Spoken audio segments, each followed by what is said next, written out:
오늘 우리 본 말씀을 통해서 선교사 열전 두 번째 말씀입니다. 내가 너를 이방의 빛으로 삼아, 첫 번째 말씀을 드리도록 하겠습니다. 오늘은 주로 원산 대부흥에 대해서 말씀드리고 다음 주에는 평양 대부흥에 대해서 말씀드리도록 하겠습니다. 이 원산과 평양의 대부흥을 이끄셨던 선교사님이 있습니다. 그분이 바로 로버트 하디 목사입니다. 그래서 오늘은 하디 목사님에 대해서 말씀을 전하도록 하겠습니다. 제가 왜 6월에 이렇게 선교사들에 대해서 말씀을 드리는가? 가장 큰 이유는 우리나라 때문입니다. 6월에 우리가 잘 아는 것처럼 한국 전쟁이 있었습니다. 6월 25일 날 저 북괴가 남한을 쳐들어왔습니다. 3년간 전쟁터가 되었습니다. 많은 산업이 파괴되었습니다. 그렇지 않아도 식민지 생활을 36년 동안 하느라고 많은 것을 빼앗기고 수탈당했는데 그나마 있는 것도 전쟁으로 해서 불타버리고 모든 것이 초토화되었습니다. 그것이 한국의 상황이었습니다. 너무나 어려운 그런 때였습니다. 우리가 잘 아는 것처럼 이제 6.25가 있고 또 현충일도 있고 정말 우리가 나라도 지금 여러 가지로 힘들고 어려울 때입니다. 그래서 우리가 우리 나라를 위해서, 나라를 사랑하는 마음으로 기도하고 말씀을 들어야 되겠다는 생각이 들었습니다. 그럼 과연 우리나라가 어떻게 해서 더 발전하고 더 믿음으로 나가야 될까? 그러면은 초심으로 돌아가면 됩니다. 우리나라에 기독교가 어떻게 전파되었고 우리나라에 복음을 전해준 그 선교사들이 어떤 희생과 어떤 각오와 어떤 눈물을 흘렸는지 이것을 우리가 깨닫고 알면 우리가 지금 회복할 수 있지 않을까, 이런 생각으로 제가 선교사님들에 대해서 계속 말씀을 드립니다. 오늘 말씀드린 로버트 하디의 선교사님은 굉장히 중요한 분입니다. 이분이 1865년에 태어나셨습니다. 그리고 1949년에 미국 미시건주에 있는 랜싱이라는 도시에서 소천하셨습니다. 그리고 한국에서 45년간 정말 열심히 사역을 감당하셨습니다. 이분의 한국명 이름은 하리영 선교사입니다. 하리영, 하디기 때문에 하리영이라 이름 졌습니다. 이분은 원래 캐나다 분입니다. 캐나다에 가면 온타리오라는 주가 있습니다. 그곳에서 태어나시고 초등학교, 중고등학교, 대학까지 다 마치셨습니다. 그리고 잠시 고등학교에서 교사 생활도 했습니다. 그러다 이분이 어느 날 내가 의사가 되어야 되겠다 이런 결심을 하게 됩니다. 그 이유는 간단합니다. 내가 병든 사람을 위해서, 병든 이웃을 위해서 내가 저들을 도와줘야 되겠다. 그 큰 뜻을 가지고 이분이 토론토 대학 의과대학에 들어가게 됩니다. 대학생이 되었습니다. 근데 이 당시 미국, 캐나다, 영국, 스코틀랜드, 웨일즈 이런 서구에는 대학생들에게 선교의 바람이 불었습니다. 선교의 바람. 보든이라는 그 선교사가 이제 선교도 하기 전에 죽었다는 소문이 퍼져나가기 시작했습니다. 그래서 그 이야기를 듣고 전 세계에 있는 이런 기독교 국가 대학생들이 나도 선교사로 나가겠다 이렇게 꿈을 꾸었습니다. 그래서 이 대학교 2학년 때 기독교 외국 선교 학생 자원 운동이라는 곳에 가입을 해서 그것을 활동을 하게 됩니다. 근데 활동을 하다 보니까 여러 선교사들이 와서 복음을 전하고 말씀을 전하고 선교복을 하는데 그 중에서 한국에서 온 그 선교사가 이야기합니다. 한국에 지금 의사가 너무 없습니다. 의사가 너무 필요합니다. 그래서 이분이 그때부터 내가 그러면은 저 조선에 가서 한국에 가서 선교를 해야 되겠다. 그 선교사의 꿈을 꾸게 됩니다. 이분이 이제 의과대학을 졸업하고 의사가 되었습니다. 그리고 켈리라고 하는 그 아가씨와 결혼을 하고 1887년에 결혼하고 이제 캐나다 대학생 학생 선교회라는 곳이 있습니다. 이거에 토론토 의과대학 YMCA에서 주최한 곳인데 거기에 후원을 받아서 이제 8년간 이곳에서 후원을 약속을 받아서 조선 땅으로 들어오게 됩니다. 이분이 어디로 들어왔냐면 부산항으로 들어왔습니다. 그 당시에 비행기가 있는 것도 아니고 그리고 개항된 항구가 부산항이 있었기 때문에 부산을 통해서 들어옵니다. 1890년에 들어옵니다. 1890년. 얼마나 옛날입니까? 1890년. 그 조선시대 때 9월 달에 이분이 이제 평신도의 신분으로 신학을 하지 않았으니까 의사로서, 의료 선교사로서 이제 한국 땅을 밟게 됩니다. 그 부산에서 게일 선교사를 만납니다. 게일 선교사는 토론토 대학의 선배입니다. 그분과 함께 이제 부산에서 잠시 있다가 서울로 올라오게 됩니다. 그 이분이 의사니까 당연히 서울로 올라서 병원으로 가게 되겠죠. 그 당시에 서울에 있었던 우리나라 최초의 근대식 병원이 있습니다. 제중원이라는 병원이 있습니다. 이게 처음에 생길 때는 광의원으로 시작됐다가 나중에 제중원으로 이름을 바꾸게 되고 점점 환자가 많아지고 또 고종황제가 후원하다 보니까 이제 여성부도 생기고 병원이 커졌어요. 그러다가 미국에 그 유명한 사업가가 있습니다. 그 사람이 돈을 많이 이제 후원을 해가지고 이제 기부를 해서 큰 병원을 짓습니다. 그래서 그 사람의 이름을 따서 그 병원 이름을 세브란스 병원이라고 합니다. 그래서 이제 세브란스 병원이 생기고 세브란스 의대가 생기고 이렇게 해서 오늘날 연세대학교가 되었습니다. 아무튼 재증원에 와서 열심히 또 환자를 돌봅니다. 그 재증원이라는 곳에는 미리 온 에비슨이라고 하는 선교사가 있었습니다. 그 에비슨 선교사와 함께 수많은 환자를 돌봅니다. 많은 환자들이 이때 중환자들을 살립니다. 왜냐하면 조선시대에는 수술이라는 게 없습니다. 수술. 맹장만 터져도 생각해보세요. 맹장이 터졌어. 그러니까 그게 막 장기가 다 막 썩어버릴 거 아닙니까? 그 고통 가운데 죽어갔습니다. 근데 뭐 외과 수술 간단하지 않습니까? 배를 찢어서 그걸 그냥 잘라내고 소독만 하면 됩니다. 다시 꿰매면 되는 거예요. 근데 조선시대에는 이런 외과 수술이 없었어요. 그래서 서양의 많은 의사들이 와서 수술을 함으로써 그전에는 죽을 수밖에 없는 많은 환자를 살리게 되었습니다. 당연히 이제 서양 의사와 기독교에 대해서 호감을 갖게 됩니다. 많은 사람들이 저 서양에서 저 의사들이 와가지고 우리를 고쳐주고 살려주고 또 그들이 전하는 예수, 그분을 믿으면 천국에 간대. 그래서 기독교가 처음에는 많은 사람들에게 호감을 이렇게 받으면서 발전하게 되었습니다.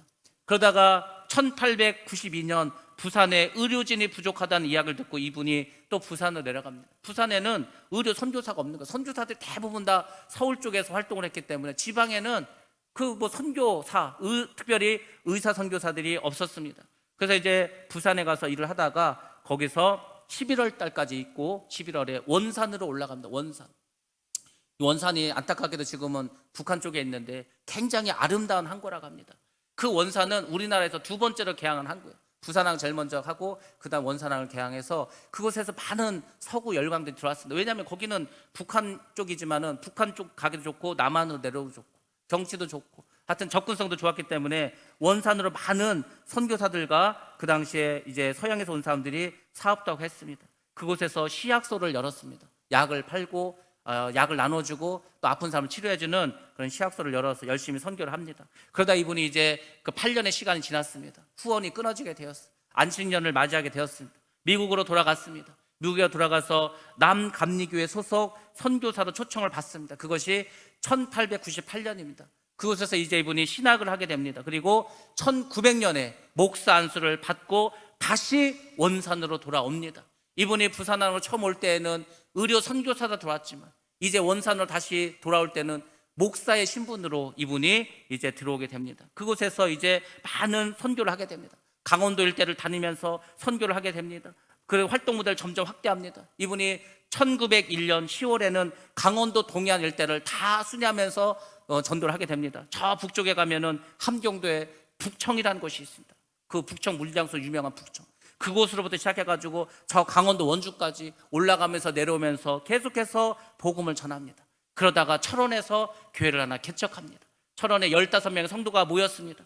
철원에 가면은 지경터라는 곳이 있습니다. 그래서 우리가 지금은 지경리라고 하는데 그 작은 마을에 교회를 세웁니다. 성경 공부를 가르칩니다. 40리, 50리에서 떨어진 사람들이 걸어와서 그곳에서 이제 성경을 배웁니다.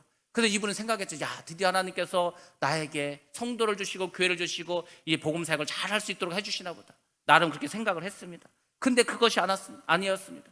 교회가 더 이상 부흥하지 않습니다. 이제 정체돼 버렸습니다. 그러더니 하나둘씩 교회를 떠나가기 시작합니다. 그때 이 하지 선교를 생각했습니다. 이곳이 너무 낙후되어서 강원도에 눈 한번 오면은 이동할 수 있습니까? 눈이 오면은 1m, 2m 와버리는데 이 낙후돼서 교회가 안 되는구나. 환경이 너무 좋지 않구나. 두 번째로는 조선의 이 혼란한 정치 때문에 사람들 정신이 없구나. 세 번째로는 조선인들이 구태의연하고 믿음이 없기 때문에 그래서 교회가 안 되는구나. 모든 탓을 조선 사람들에게 돌렸습니다. 내가 교회를 열심히 하고 하나님 뜻을 열심히 하는데 잘 안 돼. 다른 사람의 탓을 돌리는 거예요. 자기는 돌아보지 않고 조선 사람들이 문제가 있어서 이렇게 교회가 되지 않는구나 이렇게 생각을 했습니다. 지경터에서 교회가 실패로 끝나고 말았습니다. 다시 원산으로 돌아왔습니다. 이분께서 각오를 새로 했어요. 내가 지경내에서는 실패했지만 다시 원산은 그 큰 도시니까 여기서는 성공해야지. 3년 동안 열심히 복음을 전합니다. 최선을 다해서 환자를 고쳐줍니다. 복음을 전했습니다. 근데 기대한 만큼 결과를 얻지 못하는 거예요. 이 사람이 똑똑한 사람입니다. 토론토 의대는 우리나라 치면 서울대 의대입니다. 아주 공부를 잘하고 머리가 좋고 명석한 사람입니다. 이 사람이 선교를 하기 위해서 얼마나 계획을 짜고 얼마나 자기가 이 선교를 잘할 수 있을까 노력을 했겠습니까? 근데 안 되는 거예요. 자기 생각만큼 결과가 이루어지지 않습니다. 원주의 많은 지역교회를 순회합니다. 그곳에 가서 복음을 전하고 환자를 고쳐주고 막 구름대처럼 사람들이 몰려올 줄 알았는데 그렇지 않습니다. 그래서 이분이 계속 실패를 하는 거예요. 그러다 보니까 영적으로 침체를 겪게 됩니다. 영적으로 폐허를 느끼게 됩니다. 우리가 지혜를 하죠. 열심히 합니다. 교회를 개척하고 교회를 봉사하고 교회를 섬기고 수많은 사람들이 교회에서 일을 합니다.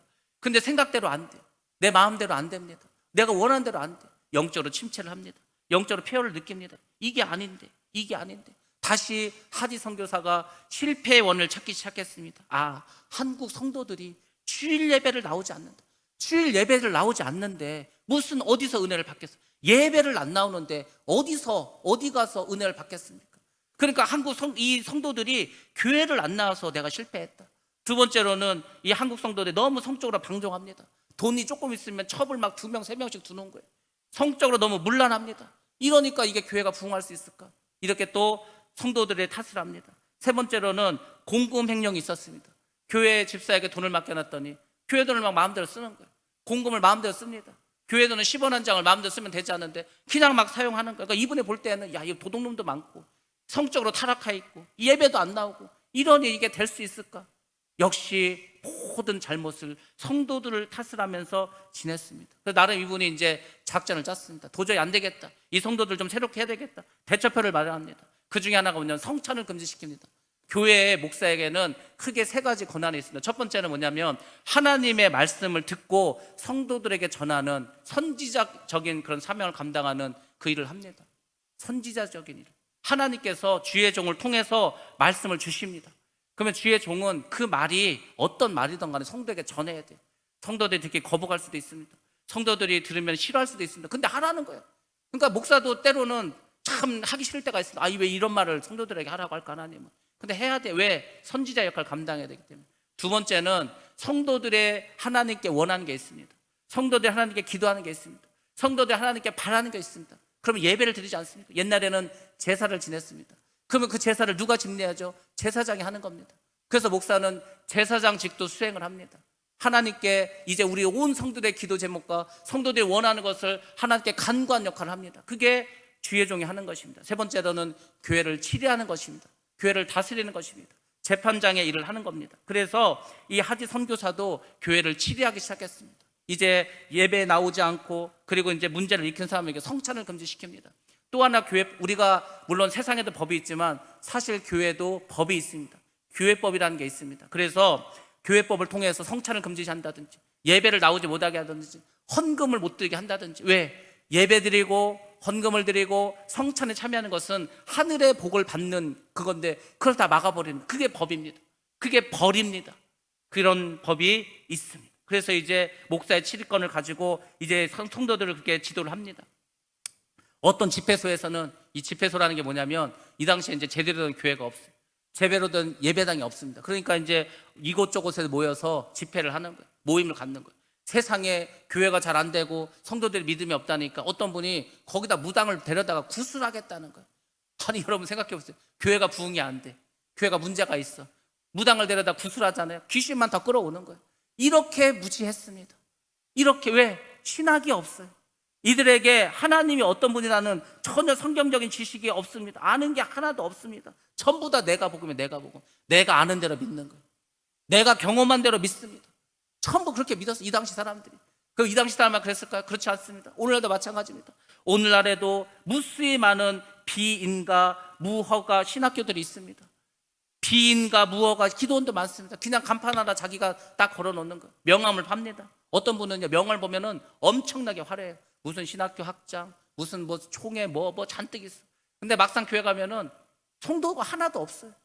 성도도 없어요. 자기가 그냥 명함만 이렇게 파고 다니는 거예요. 간판만 그냥 걸어놓으면 성도도 없어. 근데 교회라고 하는 거예요. 그런 가짜들, 사이비들이 얼마나 많은지 아십니까? 근데 그런 사람들은 또 사람들 잘 속여. 그래가지고 어찌하든지 자기가 뭐 능력을 받았다 어쩌다 하면서 기도를 해주고 돈을 받고 자기가 시킨 대로 해야 된다고 하면서 그런 일을 벌인 사람이 오늘날에도 엄청나게 많습니다. 초대교회부터 있었습니다. 이단들은 초대교회부터 교회를 공격하고 성도들을 정말 멸망의 길로 이끌어갔습니다. 오늘날에도 얼마나 이런 게 많은지 모릅니다. 근데 이런 일들이 벌어졌어요. 아니 세상에 예배를 드리는 처소에서 구술한다는 게 말이 됩니까? 정말 그랬어요. 이런 것을 보고서 하지 선교사는 너무 영적으로 좌절하고 낙심하면서 이런 말을 썼습니다. 마치 악령의 세력들이 연합하여 사방에서 공격해 오는 것 같았다. 그뿐 아니라 이미 가지고 있던 확신도, 이미 이루어 놓았다고 생각했던 그 사업도 다 파괴당하고 또 그리고 마귀들이 덤벼들었다. 내가 노력하고 애쓰는 만큼 나의 사역의 결과가 나타나지 못하도록 만드는 내 안에 있는 장애물들을 분명히 의식하지는 못하지만 점점 더 뚜렷하게 영적인 능력의 결핍을 인식할 수 있었다. 그러니까 뭔가가 지금 자기를 못하게 막고 있는 거예요. 뭐 그 어떤 세력이 있는 것 같다. 근데 그게 뚜렷하게 나타나진 않는데 뭔가 분명히 있어. 이건 뭔가 문제가 있다. 뭔가 이건 잘못된 것이 있다. 그것에 대해서 갈급해하기 시작했습니다. 그래서 이분이 이제 성령의 충만함을, 성령의 능력을 받기를 간구하고 있었습니다. 그러다 1903년 여름이었습니다. 남감리교 여선교사 모임이 있었어요. 이 여선교사들이 수련회를 하기로 했어요. 수련회 여름에. 그래서 이제 성경 공부와 기도회를 부탁하기 위해서 이 하지 선교사를 부릅니다. 목사님이 좀 오셔서 성경 공부도 좀 해주시고 기도회도 인도해 주시면 좋겠습니다. 그래서 8월 24일 월요일부터 일주일 동안 이 예배가 시작이 됩니다. 그리고 7명이 모여서 이제 같이 예배를 드리겠습니다. 근데 이 모임에 중요한 여자 선교사님이 한 분 있었습니다. 이분 원래 중국에서 사역하셨던 선교사입니다. 화이트라고 하는 여자 선교사입니다. 이분이 왜 중국 선교사인데 그때 조선 땅에 들어왔냐면 1899년에 그 중국의 그 산둥성의 서부 지역에서 의아단 사건이라는 게 벌어졌습니다. 의아단 사건 쉽게 말하면 그 당시에 청나라에 많은 열강들이 쳐들어왔습니다. 나라를 쪼개고 재산을 빼앗아가고 나라를 분열시키고 막 그런 일이 벌어졌어. 그래서 그때 서양에서 들어왔던 그 선교사들, 그 기독교에 대한 반감이 굉장히 심했습니다. 그래서 선교사들을 공격하고 교회를 불지르고 이런 일이 벌어졌어요. 화이트 선교사도 중국에서 조선으로 피신했습니다. 그리고 이 수련회에 참석하고 이분이 또 강사로 나섰습니다. 화이트 선교사의 설교를 듣고 하디 선교사의 마음속에서 새로운 성령의 체험을 하게 되었습니다. 아, 내가 그동안 잘못했구나. 나는 그동안 저 성도들 잘못한 줄 알았는데 알고 보니까 내가 잘못했지. 이분이 성령의 음성을 듣게 됩니다. 그리고 성령을 의지하기 시작합니다. 그러면서 이분에게 온전한 회개가 터지기 시작했습니다. 하나님께서 하디 선교사에게 이렇게 성령을 통해서 말씀하십니다. 네가 한국 사람에게 진정한 회개를 원하고 그들의 회개의 열매를 맺도록 그렇게 열심히 한 거, 그것은 내가 참 알고 있다. 근데 중요한 게 뭐냐면 네 자신이 먼저 회개해야 된다. 너는 네가 먼저 회개하지 않고 다른 사람만 회개시키려고 했다. 그래서 이제 성령께서 하디 선교사에게 깨닫게 하시는 것들이 있었습니다. 하디 선교사는 하나님께서 깨닫게 하신 것을 하나하나 잘 듣고 그대로 실천했습니다. 첫 번째로는 주님께서 이렇게 말씀하셨습니다. 네가 한국 교인들이 진정으로 회개하고 회심하고 회개의 열매를 얻고자 그렇게 하는 동기는 옳은 것이다. 네가 열심히 성경을 가르치는 것, 그것도 잘한 일이다. 그런데 문제가 있다. 어떤 문제냐면 너는 그 모든 일을 네 자신의 힘으로 하려고 했다. 하나님의 일은 내 힘으로 하는 게 아닙니다. 하나님의 일을 여러분의 힘으로 한번 해보세요. 어떤가? 몸만 힘들고 짜증만 나고 힘만 들고 하나님이 기뻐하시지 않습니다. 하나님의 일은 하나님이 하시는 거예요. 하나님께서 다 하십니다. 하나님께서 처음부터 중간부터 끝까지 다 하나님 뜻대로 가십니다. 그럼 하나님 하시는 거 어떻게 알죠? 그래서 기도하는 거예요. 우리가 기도하는 이유는 나의 어려움, 나의 문제만 구하는 게 아닙니다. 하나님께서 이곳에서 하나님 뜻을 이루어 주옵소서. 근데 우리가 알지를 못합니다. 그러니까 깨닫게 하여 주옵소서. 어떤 일을 할 때 기도를 합니다. 근데 하나님께서 말씀을 주시고 어떤 생각을 주시고 어떤 마음을 주십니다. 그러면 그 일을 하는 거예요. 하면서도 계속 물어봐야 됩니다. 하나님, 이게 주님의 뜻입니까? 이게 하나님께서 원하시는 것입니까? 이렇게 하는 것이 하나님 기뻐하시는 일입니까? 제가 그랬잖아요. 우리가 어떤 일을 할 때 이 일을 하나님이 기뻐하시는가 기뻐하시지 않는가, 그게 잘 생각해 보면 우리가 판단할 수 있다. 하나님이 기뻐하시는 일입니까? 그것을 묻고 물으면서 끝까지 가야 합니다. 근데 그렇게 가다가 그 사이에 내 생각이 들어갈 수 있습니다. 그러면 이제 그 일이 하나님의 일이 되는 게 아니고 나의 일이 되는 거예요. 그러면 나중에 문제가 생깁니다. 어려움이 생깁니다. 주님께 책망을 받게 됩니다. 그래서 우리는 하나님의 일은 내 힘으로 하는 게 아니에요. 그것을 하나님께서 깨닫게 해주셨습니다. 네가 선교를 하고 성경 공부를 하고 저 조선 사람들을 회개시키려고 했는데 그 모든 일은 하나님이 하시게 했어야 돼요. 성령께서 하게 했습니다. 근데 그것을 하디 선교사가 자신의 힘으로 하려고 했습니다. 그게 문제라는 것입니다. 우리는 기도로 성령의 인도하심을 깨달아야 합니다. 그리고 하나님께서 인도하신 대로 나아가야 합니다. 그것이 하나님이 기뻐하시는 줄로 믿습니다. 두 번째는 이것을 회개시켰습니다. 이 사람이 자기 학력을 자랑했습니다. 토론토 의대에 나왔습니다. 우리나라 치면 서울대 의대를 나온 것입니다. 얼마나 그 학력이 대단해요. 그러니까 자기도 모르게 자꾸 사람들 앞에서 거만한 짓을 했습니다. 정말 자기가 잘난 사람인 것처럼 그렇게 행동을 했습니다. 더군다나 직업이 의사입니다. 많은 사람들이 선생님 하면서 따릅니다. 그리고 이 사람은 그 당시에 영국 시민권을 가지고 있었습니다. 캐나다라는 나라가 프랑스 그런 시민권을 가진 사람도 있고 영국 시민권을 가진 사람도 있습니다. 왜? 처음에는 프랑스 땅이었는데 나중에 영국이 뺏었기 때문에. 그래서 이 사람은 자기가 영국 시민인 것을 너무너무 자랑하고 그것을 자랑하고 그 교만한 마음을 가졌습니다. 하나님께서 그것을 회개시키셨습니다. 세 번째입니다. 사경의 내내 울면서 동료 선교사 앞에서 이제 자기의 그 선교의 결실이 없는 것이 자기의 교만이라는 것을 이분이 회개하기 시작했습니다. 자기의 교만과 자기의 강박함과 자기의 믿음이 부족했기 때문에 그래서 내가 실패했습니다. 나는 그동안은 우리 조선의 성도들의 믿음이 없고 조선의 성도들이 열심히 없고 저들이 죄가 많아서 부흥이 안 되고 성장이 안 된다고 그렇게 생각해서 그들 욕했는데 알고 보니까 그게 아니라 다 내 잘못이었습니다. 내가 교만하고 강박하고 믿음이 없기 때문에 내 잘못으로 이렇게 교회가 부흥하지 못했습니다. 그것을 공개적으로 통회하면서 자복했습니다. 회개는 이것이 회개입니다. 그 회개의 내용을 말하는 것입니다. 특별히 공개적으로 회개를 할 때는 더 자세하게 말을 해야 합니다. 이 하디 선교사가 자기의 잘못을 낱낱이 고하니까 같이 앉아 있었던 그 선교사들도 다른 선교사들도 회개하기 시작했습니다. 그때 그곳에 성령이 임했습니다. 그때 그곳에 놀라운 축복이 임했습니다. 그렇게 은혜스럽게 수련회를 다 끝마치게 되었습니다. 그리고 이제 주일이 되었습니다. 그날이 8월 30일이었습니다. 주일 예배를 드리려고 하는데 성령께서 이 하지 선교사에게 첫 번째로 요구하신 것이 있습니다. 그것은 뭐냐면 네가 저 선교사들 앞에서 했었던 그 너의 모든 죄악들 교인들 앞에서 낱낱이 고백하고 눈물로 참여하고 회개하라는 것이었습니다. 뭐 선교사들 앞에서야 할 수 있죠. 같은 선교사고 서양 사람들이고 뭐 선교사들끼리니까 뭐 자기 잘못 제가 이렇게 조선 사람들 무시하고 제가 교만하고 했습니다. 할 수 있어요. 그걸 성도들 앞에서 제가 여러분들을 무시했습니다. 제가 여러분들을 깔봤습니다.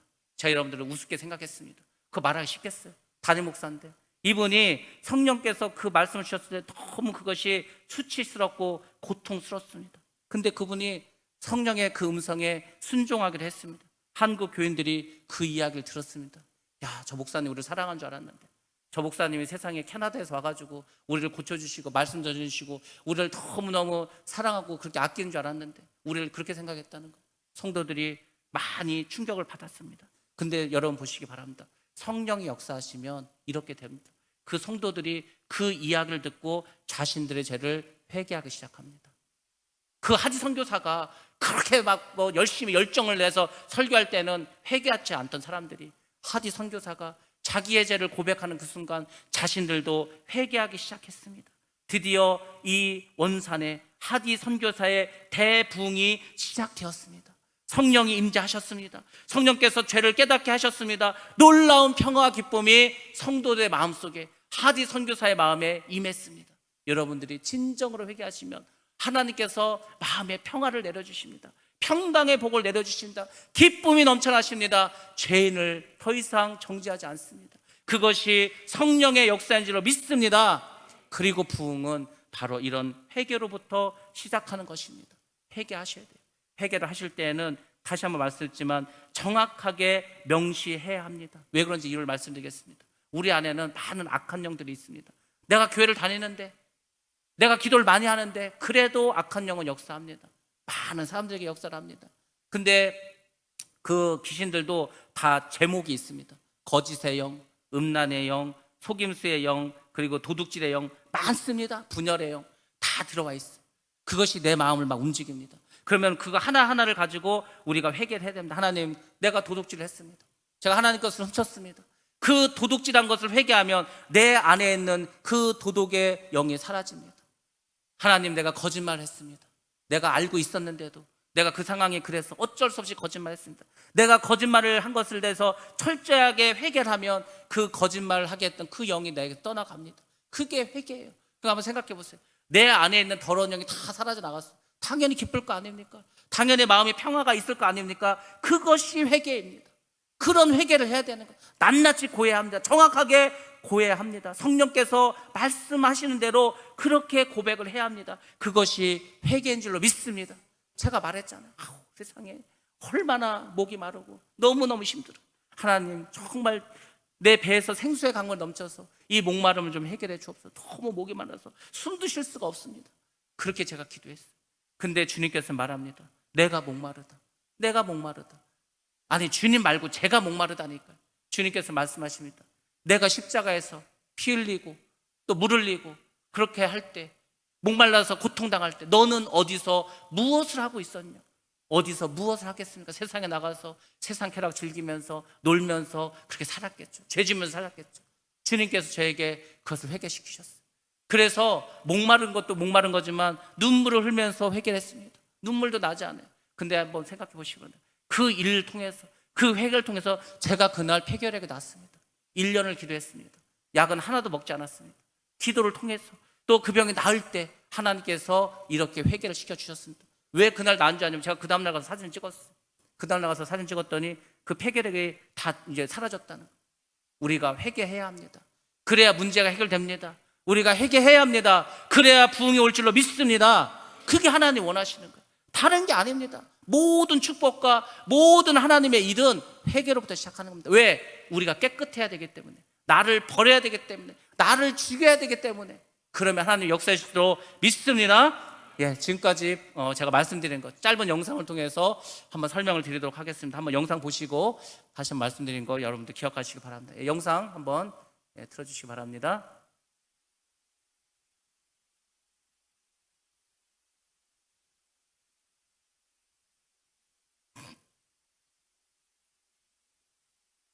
순절 운동으로 불리는 평양 대부흥 운동. 한국 개신교 역사에 진정한 부흥을 가져다 준 사건 뒤에는 원산 부흥 운동과 로버트 하디 선교사가 있었습니다. 1865년 캐나다 온타리오주에서 태어난 로버트 하디. 토론토 의과대학 재학 중 세계적인 선교사요 부흥사인 모트와 무디의 강연을 듣고 해외 선교사를 지원했습니다. 독실한 감리교도 집안에서 태어난 그의 가슴엔 세상에서 유익한 존재가 돼야 한다는 부모님의 가르침이 자리하고 있었습니다. 그분은 1890년에 평신도 신분으로요, 또 의사로서 토론토 의과대학 YMCA 후원을 받아서 왔어요. 그렇게 해서 한 10년 사역을 하다가 대학교에서 지원해주는 선교비가 중단이 됐습니다. 그래서 결국 귀국할 수밖에 없는 상황이 되었을 때 이제 미국 난감리교회 해외 선교부에서 한국 선교를 막 시작하고 있었을 때입니다. 그래서 이제 하디 선교사님을 우리 선교부로 와서 일을 해달라. 죄중원에서 에비슨을 도와 의료 활동을 하다 하디 선교사는 남감리회 선교부로 옮겨 1900년에 목사 안수까지 받고 원산에서 사역을 시작했습니다. 미 감리회 맥길 선교사가 8년 만에 포기할 정도로 보수적인 면모가 강했던 원산에서의 사역은 역시 쉽지 않았습니다.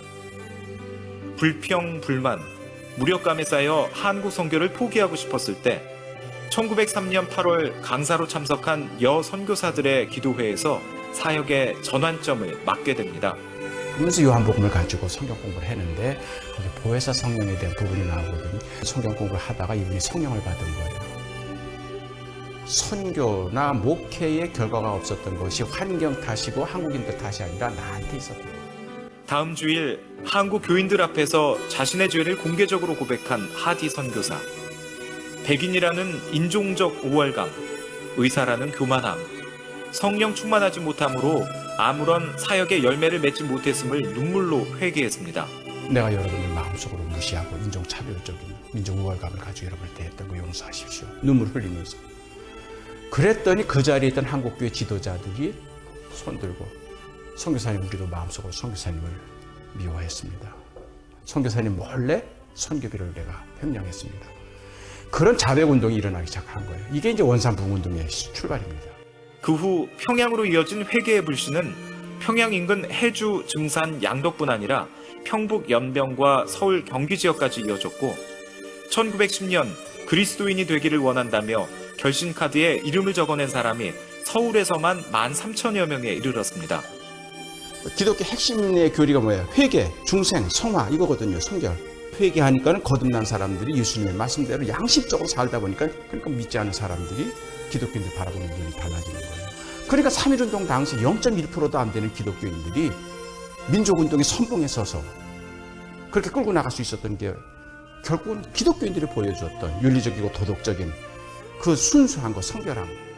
하디 선교사의 눈물의 기도는 비뚤어진 성장주의와 성공지향적인 세상의 가치관을 따라가다 길을 잃은 한국 개신교가 회복할 수 있는 길을 알려줍니다. 회개는 나부터예요.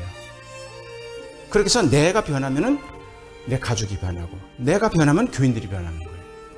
두 번째는 위에서부터 아래예요. 지도자가 변하면 아래 쓰는 사람이 변하는 거예요. 목회자가 변하면 교인들이 변하는 거예요. 늘 남을 탓하며 내 가족, 내 이웃, 세상이 바뀌길 바라는 우리. 진정한 변화는 나로부터 시작됨을 일깨워준 하디 선교사의 회개를 기억해야겠습니다. 예, 귀한 영상 여러분 잘 보셨는데 그래도 이렇게 사진 자료가 있어서 참 좋은 것 같습니다. 우리가 그 서울에 가면은 외국인 선교사 묘역이 있는데 예, 저분도 그곳에 이렇게 묻혀 있습니다. 우리가 예수를 믿고 우리가 신앙생활 잘하는 것 참 중요합니다. 근데 우리가 알아야 될 것은 과연 이 은혜는 어디서 오는가? 하나님의 일을 하는 데 있어서 우리가 어떻게 해야 되는가? 모든 것은 주님께 맡기고 주님이 인도하신 대로 행해야 합니다. 은혜를 받기 전에 하디와 은혜를 받고 난 뒤에 하디는 완전히 변했습니다. 그래서 이 은혜를 받은 하디는 결국은 달라지기 시작했습니다. 그 달라진 하디 선교사를 옆에서 보고 있었던 게일 선교사가 이렇게 말합니다. 은혜를 받은 후에 하디는 마치 40일을 금식 기도한 후에 시내산에서 하나님을 대면하고 그 얼굴에 광채가 나던 모세의 얼굴과 같았고 베드로가 처음 갈릴리에서 부름을 받았을 때와 베드로 전후서를 쓸 때만큼이나 차이가 있었다. 모세가 40일을 금식하면서 하나님을 만났습니다. 그리고 이제 내려왔더니 그 얼굴에 광채가 나는 거예요. 너무 빛이 나서 수건을 얼굴 가렸습니다. 하나님을 만나기 전과 후가 이렇게 변합니다. 베드로가 처음 예수를 만났습니다. 그냥 어부였습니다. 그냥 하잘것없는 인간이었습니다. 죄인이었습니다. 근데 베드로 전후서 쓸 때 베드로는 성령 충만하고 순교를 앞두고 있는 그런 믿음의 사람이었습니다. 우리가 예수를 믿는다면 그런 변화가 있어야 합니다. 성령을 체험하기 전에 하디는 환자들이 기피하는 엄격하고 쌀쌀맞고 교만해 보이기까지 하는 그런 의사였습니다. 아무도 하디 선교사에게 치료받기를 원하지 않았습니다. 저 의사는 너무 좀 무섭다고 싫다고 쌀쌀맞다고. 그렇지만 공개 회개를 한 후에 이제 사람들은 이렇게 고백합니다. 내가 차라리 아픈 것이 더 낫고 병들어도 하디 선교사에게는 치료받기를 내가 원치 않는다. 이렇게 말했던 사람들이 하디 선교사가 은혜를 받은 후에 그에게 치료를 받고는 이렇게 말합니다. 내가 그 분의 손만 잡아도 병이 나았다고. 이렇게 증언을 해 주었습니다. 하디 선교사는 각 지역마다 선교사들에게 자신에게 임한 성령의 체험을 소개합니다. 교단과 상관없이 장로교회든 침례교회든 감리교회든 교단과 상관없이 그 선교사들에게 자기에게 어떻게 그 성령이 임했는지 그 선교사들도 많이 깨달았을 거 아니야. 왜 내 선교사에게 열매가 없을까? 왜 성도들이 늘지 않을까? 하디 선교사의 이야기를 듣고 많은 사람들이 이제 변하기 시작하였습니다.